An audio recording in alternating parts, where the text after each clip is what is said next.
그럼 셀트리온이 좀 많이 빠지더라고요. 그 셀트리온 얘기가 좀 있는데, 이렇게 시장 중심주가, 그러니까 시가총액 큰 종목이 자꾸 이렇게 무너지는 게 좋은 건 아니에요. 우리나라 그 주식시장 전체로 봤을 때 그렇게 긍정적인 흐름은 아닌 거예요. 그래서 셀트리온 헬스케어하고 지금 제약이 문제죠. 셀트리온 제약하고, 오우, 많이 빠졌네. 셀트리온 헬스케어 이렇게 지금 문제가 되고 있는 종목들이 요건데, 이제 모회사니까 같이 빠진 거예요. 근데 셀트리온 헬스케어하고 제약의 재고자산 그 평가 손실에 대해서 분식 회계를 했다, 요런 내용들이거든요. 그러니까 쉽게 설명을 드리면은 장부를 이제 회계 장부를 조작해가지고 뭐 매출을 과도하게 올려놨다라든지 혹은 뭐 과정에서 어떤 비용 처리를 누락시켰다든지 하는 거죠. 쉽게 얘기하면 그냥 실적 조작, 요거죠. 그래서 이제 셀트리온 측에서는 원료 의약품을 반제품으로 분류해가지고 그런 기존의 재고자산 평가가 제대로 이루어지지 않았다라고 이제 해명을 하고 있죠. 이제 최종 결론은 결국은 그거를 얘네들이 일부러 했느냐 안 했느냐 그걸로 갈릴 거예요. 그러기 위해선 시간이 좀 많이 필요할 거고, 지금 일단 감리위원회 심의 들어갔죠. 그러면은 거기서 또 한 2주 걸려요. 그리고 나서 이제 그거 지나고 나면은 증권선물위원회 들어갈 거고, 그럼 거기 의결 들어가면 또 시간 걸리고 2주 정도 걸리거든요. 그 다음에 이제 그 최종 판결이 난다 그러면 이제 금융위원회 의결 들어가요. 그러면 거기서 또 시간이 필요해요. 이거 다 합치면은 최소한 몇 개월, 반년 정도 걸려요. 한 6개월 걸릴 거예요. 그리고 이제 거기서도 또 최종적으로 이거 위반입니다라고 결정이 나면 그때 이제 상장 적격성 실질 심사라는 게 있습니다. 지금 오스테 임플란트 받고 있는 거. 그걸로 들어가거든요. 그것도 한 2주 걸려요. 그리고 거기서 만약에 너희들이 잘못됐어, 너희들이 뭘 잘못했어라고 최종 그 결과를 만약에 받게 되면은, 그러고 나서 또다시 기업심사위원회라는 걸 들어가거든요. 기업심의라 하는데, 기업심사 들어가면 거기서 또 2주 걸려요. 거기서 만약에 문제가 없으면 진짜 운 좋아서 문제가 없다 그러면 기업심사위원회 재심의를 거치거든요. 거기서 만약에 오케이 사인이 떨어지면 이제 상장 유지로 가는 거고, 때에 따라서는 뭐 그런 개선기간 같은 거를 받아요. 그게 이제 뭐 최장 1년까지 받아요. 그 사이 동안에 별일이 없어야 되는 거예요. 집행유예라고 보시면 되고요. 만약에 기업 심사에서 뭔가 잘못됐다 판단이 났다? 그러면 이제 상장 폐지 결정이 나요. 상장 폐지인데, 여기서 결정 났다 그래서 상장 폐지로 다이렉트로 가느냐? 그것도 아니에요.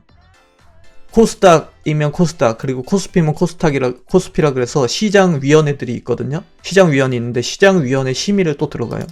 이게 이제 시장위원이거든요. 시장위원 심의 들어가면은 여기서도 또 한 2주 걸려요. 그러고 나서 그래도 얘가 안 되겠다 싶으면은 상장 폐지 결정이 그때 또 나는데, 이게 난다 그래서 또 되는 게 아니에요. 상장 폐지 결정 나고 이의 신청을 받아요. 이의 신청. 그러면 이의 신청을 할 거 아니에요. 뭐가 우리는 이렇게 해서 억울합니다 라고 할 거 아니에요. 그걸 보고 나서도 안 되면 그때 상장 폐지가 되는 거예요. 그러니까 과정이 길어요. 한 번에 되는 게 아니고.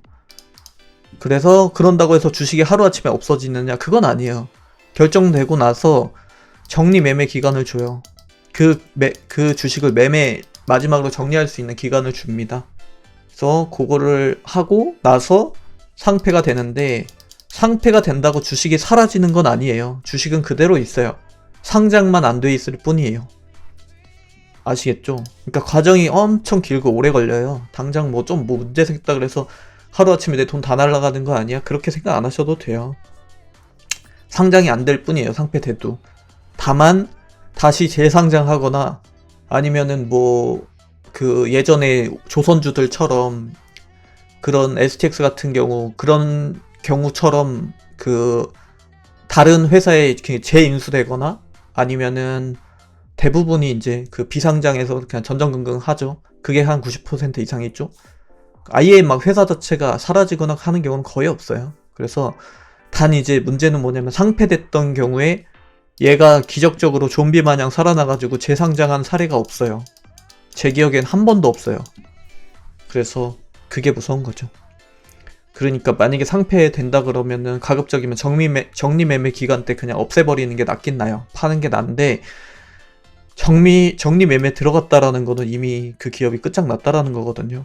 보통은 제가 말씀드린 이 기업위원회라든지 시장위원회라든지 요 과정을 거치는 기간 동안에 한 90% 정도는 그 하락을 합니다.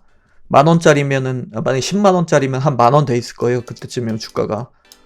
이 만원에서 정리매매 들어가면 보통 여기서 또 마이너스 90% 정도 나오거든요. 그럼 1000원 되는 거죠. 그죠?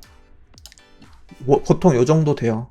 그리고, 그러니까 마이너스 90%에 90%니까 1000원이면 양반이 있죠. 보통 정리매매 들어갈 때는 100원 단위까지 깨지거든요. 주당 100원 정도. 심한 경우에는 10원 단위까지도 가요. 10원, 15원 정도 해요. 한 주에. 그러니까 잘 쳐줘야 1000원이에요. 그러면은 정리해보면은 뭐 100원에 1000주 가지고 있어도 10만원이니까 그죠? 1000주. 왜 어지간한 종목 1000주 살라 그러면 돈 한두 푼 들어가는 거 아니잖아요. 그러니까 몇 천만원이 뭐 10만원 되는 거죠. 그냥 1억이 10만원 되는 거죠. 그러니까 여기서 얻을 수 있는 교훈은 기업 진짜 신중하게 고르자. 조심하자죠. 조심해야 되고, 또 하나는 기업은 쉽게 상폐되지 않는다. 그죠? 그러면은 다시 말하면 이제 겨우 거래정지 갓 들어갔거나 혹은 뭐 상장 적격성 들어가 있는 기업 가지고 벌써 상폐를 논하고 막 이러는 그런 행위는 별로 그렇게 의미 없다라는 거죠. 셀트는, 그리고 셀트 얘네들은 원래 회계감리 얘기 많았어요. 몇 년 전부터 있었고, 그냥 계속 늘 이 이슈가 있었던 애들이라서 당장 뭐 이걸 가지고 망했다 이렇게 생각 안 하셔도 돼요. 원래 망했다 그러는 건 좀 그렇죠. 원래 좀 불안했어요. 아시겠죠? 그리고 실질 심사 사유가 만약에 발생했다 그러면은 거래 정지가 될 가능성은 있어요. 근데 영원히 거래 정지 되는 건 아니고요. 예전에 삼성바이오로직스도 됐었잖아요. 걔네도 뭐 한 3주 했나요? 3주 정도 했다가 풀렸잖아요. 그러니까 이런 큰 기업이 상폐되는 경우는 없어요. 제 기존 경험에 비춰보면. 그러니까 셀트가 뭐 상폐되고 그러진 않는데, 우리 초보자분들은 웬만하면 셀트리온 쪽은 건드리지 말자라는 의견입니다. 저는요. 늘 얘기했죠. 다이어트 하고 싶으시면 사시라고. 그죠? 이런 거 말고 좋은 게 많으니까요. 좋은 것도 많은데 굳이 안 좋은 것 쑤셔서 들어갈 필요는 없잖아요. 그죠?